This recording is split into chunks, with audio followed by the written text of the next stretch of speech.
আপনারা বাংলাদেশকে নিয়ে খেলবেন, আমরা সেভেন সিস্টারকে নিয়ে খেলবো। আমাদেরও জানা আছে আপনাদেরকে কিভাবে সোজা করতে হয়।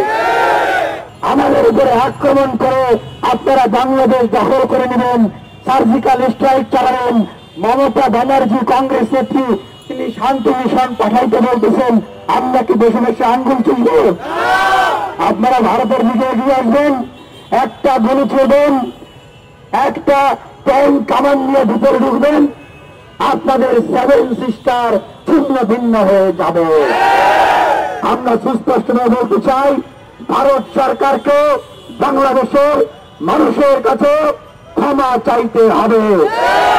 কত ধানে কত চাল আমরাও কিন্তু দেখিয়ে দেব।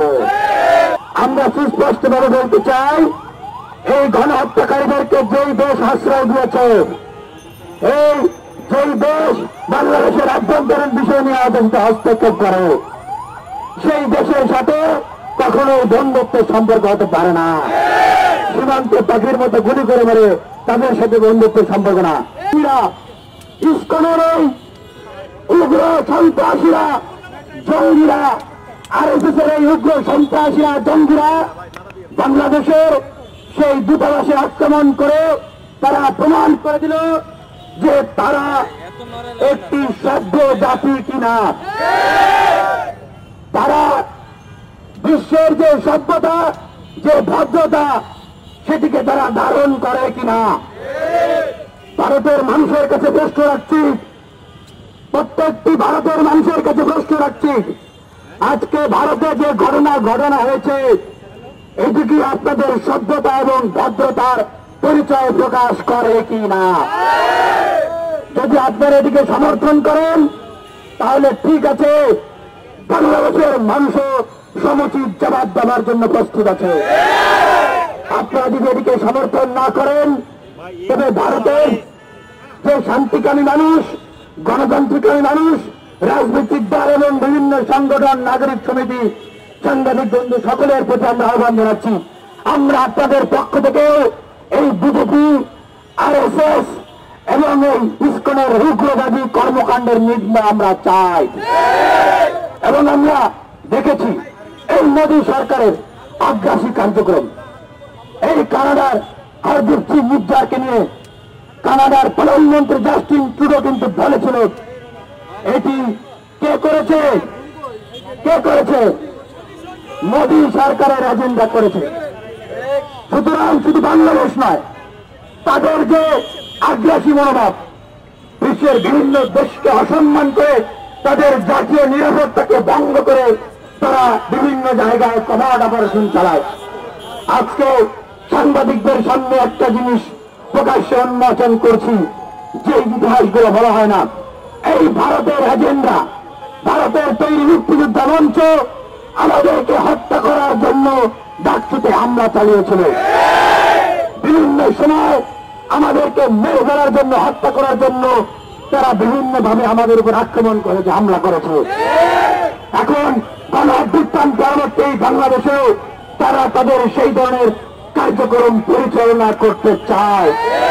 আমরা সুস্পষ্টভাবে বলতে চাই, এই যে গণ-অভ্যুত্থানের সময় আপনারা বাংলার কোটি কোটি মানুষ দেখেছে, যারা গুলি করছে তাদের অনেকে হিন্দিতে কথা বলছে। 4 আগস্ট, 5 আগস্ট, 6 আগস্ট দেখেছে বিশেষ ইউনিফর্ম তারা বন্দুকধারীদেরকে এয়ারপোর্ট দিয়ে বিভিন্ন সীমান্ত দিয়ে পার করে দেওয়া হচ্ছে। তারা কারা? তাদেরকে কে পাঠিয়েছিল? কার জন্য পাঠিয়েছিল? তারা বিজেপি সরকারের এজেন্ট। তাদেরকে পাঠানো হয়েছিল তাদের দাসী কাজের মেয়ে এই শেখ হাসিনা এবং তার সরকার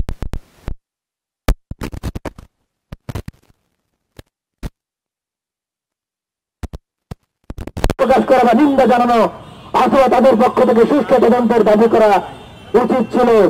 সেখানে তারা সেটি তো করেই নাই, বরং বাংলাদেশের অভ্যন্তরীণ বিষয়, যাকে রাষ্ট্রদ্রোহের মামলায় রাষ্ট্রের বিরুদ্ধে ষড়যন্ত্র করার জন্য চিন্ময়কে গ্রেফতার করেছে তার বিষয়ে উদ্বেগ জানিয়েছে। ভারত থেকে ভারতের অনেক বিজেপির বিশেষ করে নেতারা তারা হুমকি দিচ্ছে, তারা ভিসা বন্ধ করে দিবে, চিকিৎসা বন্ধ করে দিবে, খাবার আমদানি রপ্তানি বন্ধ করে দিবে। আমরা বাংলাদেশের মানুষ যদি না খেয়ে মরে যায়, আমরা দেশকে আপনাদের কাছে বিক্রি করব না। আমাদেরও জানা আছে আপনাদেরকে কিভাবে সোজা করতে হয়। আপনারা বাংলাদেশকে নিয়ে খেলবেন, আমরা 7 সিস্টারকে নিয়ে খেলবো। মাননীয় সরকারের প্রধান উপদেষ্টা ডক্টর মোহাম্মদ ইউনূসের প্রথম কথা কিন্তু এটি ছিল, এবং আমরা সুস্পষ্টভাবে বলতে চাই, এই গণহত্যাকারীদেরকে যেই দেশ আশ্রয় দিয়েছে, এই যেই দেশ বাংলাদেশের আভ্যন্তরীণ বিষয় নিয়ে আদালতে হস্তক্ষেপ করে, সেই দেশের সাথে কখনো বন্ধুত্বের সম্পর্ক হতে পারে না। সীমান্তে পাখির মতো গুলি করে মেরে তাদের সাথে বন্ধুত্বের সম্পর্ক না। বাংলাদেশের যুক্তিরে ভারতকে পোর্ট, ট্রানজিট কত কিছু দেওয়া হয়েছে, কিন্তু বিনিময়ে বাংলাদেশকে তারা কি দিয়েছে? বিনিময়ে দিয়েছে লাশ, বন্দুকের গুলি আর আগ্রাসন। ভারতকে স্পষ্ট করে বলতে চাই, আপনারা কি মনে করেন আপনাদের পুরো ভারত আপনারা জাতিগতভাবে ঐক্যবদ্ধ আছেন?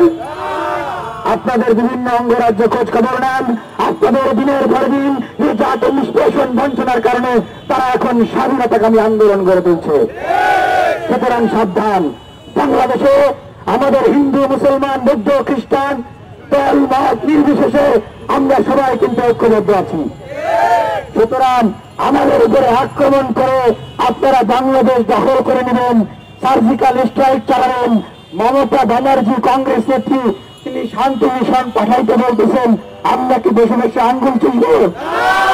আপনারা ভারতের দিকে এগিয়ে আসবেন, একটা গুলি ছুড়বেন, একটা ট্যাঙ্ক কামান নিয়ে ভিতরে ঢুকবেন, আপনাদের 7 সিস্টার ছিন্ন ভিন্ন হয়ে যাবে।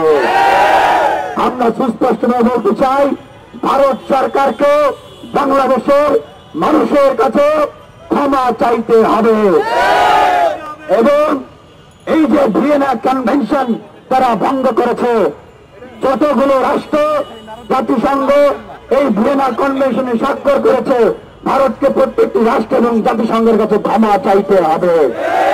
অন্যথায় আমরা বলতে চাই, বিশ্বের শান্তিকামী দেশসমূহ তাদের সাথে ভারত যেরকম আগ্রাসী আচরণ করছে, বিশ্বের শান্তি নষ্ট করার জন্য তারা এই ধরনের কর্মকাণ্ড করছে, ধৃষ্টতা দেখাচ্ছে। আমরা শান্তিকামী রাষ্ট্রসমূহকে সাথে নিয়ে ভারতের বিরুদ্ধে আমরাও কিন্তু প্রতিবাদ, প্রতিরোধ গড়ে তুলব। কত ধানে কত চাল আমরাও কিন্তু দেখিয়ে দেব। সংগ্রামের উপস্থিতি আমাদের মাঝে আরো ছাত্র নেতৃবৃন্দরা এবং সাবেক ছাত্র নেতৃবৃন্দরা উপস্থিত আছেন। আপনাদের মাঝে বক্তব্য দেবেন ঢাকা বিশ্ববিদ্যালয়ের